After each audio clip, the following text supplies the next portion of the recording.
ഇവിടെ പൊതുജനം മനസ്സിലാക്കിയതുപോലൊന്നുമല്ല സമസ്തൻ്റെ അവസ്ഥ.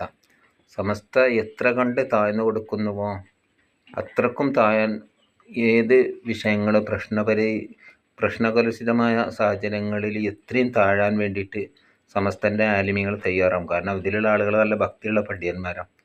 ഈ നാട്ടിവസ്ഥയൊക്കെ പറയുമ്പോൾ 40 ആളുകളും പ്രസിഡൻ്റ് ആകാൻ കൊള്ളുന്ന ആളുകളാണ്. എന്നിട്ടും ഇവിടെ എന്ത് ചെയ്യുന്നു? സമസ്തയിൽ പെടാത്ത ആളുകൾ, ഇപ്പോൾ വഫിയ സംവിധാനത്തിൽ നമ്മൾക്കറിയാമല്ലോ, അദ്ദേഹം ഇവിടെ സമസ്തയെ കൊണ്ടുപോകാൻ വേണ്ടി വന്നതിന് അതിനെതിരെ ഇവിടെ പ്രതികരിച്ചത് സമസ്ത മാത്രമല്ല, സമസ്തയോടെ നിലനിന്ന് കാണാൻ ആഗ്രഹിക്കുന്ന സമസ്താനെയും മറ്റുള്ള സുന്നി സംഘടനകളൊക്കെ അതിനനുകൂലമായിട്ട് സമസ്തൻ്റെ ഭാഗത്തുനിന്ന് സംസാരിച്ചെങ്കിൽ എന്തിനാണത് ചെയ്യുന്നതെന്ന് വെച്ചാൽ ഇവിടെ സുന്നത്ത് ജമാഅത്ത് വളർന്നു കാണണമെന്നുള്ള നിലക്കാണ്. ന്യൂനപക്ഷമായ സംഘടനകൾ അവരെ നിലനിൽപ്പ് പോലും ഇവരെ ചിറകിൻ്റെ കീഴിലാണ്. ഇവർക്ക് സ്ഥായി സ്ഥാപനങ്ങളും ഒക്കെ ഉണ്ടെങ്കിലും ഇവിടെ നിലവിൽ നിൽക്കുന്ന ഒരു സംവിധാനം, ആ സംവിധാനത്തിനെ ഈ മുസ്ലിം രാഷ്ട്രങ്ങൾ ഉറ്റുനോക്കുന്ന, മുസ്ലിമീങ്ങൾ ഉറ്റുനോക്കുന്ന, ഈ ഭരണാധികാരികൾ ഉറ്റുനോക്കുന്ന ഒരു സംഘടനയോട് കളിച്ചാൽ തീക്കളിയായിരിക്കും. അതെല്ലാവർക്കും അറിയാം. അതാണ് ഇപ്പം നടന്നുകൊണ്ടിരിക്കുന്നത്.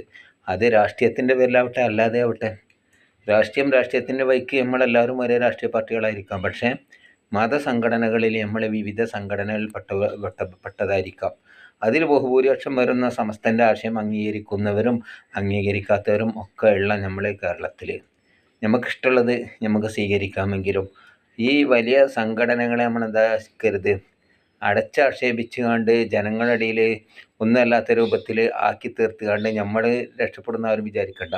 ഇവിടെ എല്ലാ വാഫികളെയും നമ്മൾ വിമർശിക്കാൻ, വാഫികൾ എന്ന് പറഞ്ഞാൽ അവർ ചില ആളുകൾ വഹാബിസം തന്നെ പ്രചരിപ്പിക്കുന്നവർ. നമ്മുടെ നാട്ടിലൊക്കെ ഉള്ള വാഫികളെ പറ്റി നമുക്കറിയാം.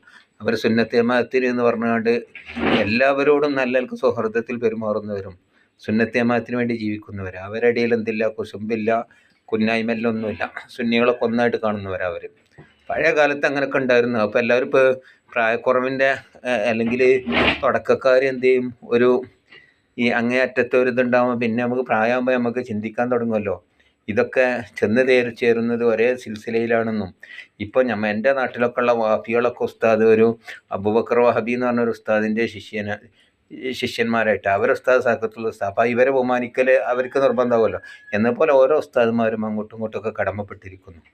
അപ്പോൾ ഇതൊക്കെ മനസ്സിലാക്കിക്കൊണ്ട് നമ്മളെന്ത് ചെയ്യരുത്, നമ്മുടെ ഈ ചീഞ്ഞടിഞ്ഞ നാവ് കൊണ്ട്, നാവ് ഏറ്റവും ശരീരത്തിലെ ഏറ്റവും മോശമുള്ള അവയവം കൊണ്ടുവരാൻ പറഞ്ഞപ്പോഴും നല്ല അവയവം കൊണ്ടുവരാൻ പറഞ്ഞപ്പോഴും നാവാണ് കൊണ്ടുവരുന്നത് ലുക്കുമല്ലൊക്കെ. അപ്പോൾ ഇതൊക്കെ മനസ്സിലാക്കിയാണ്ട് നമ്മൾ ആരും വിമർശിക്കുന്നതിനൊരു പരിധി ഉണ്ട്.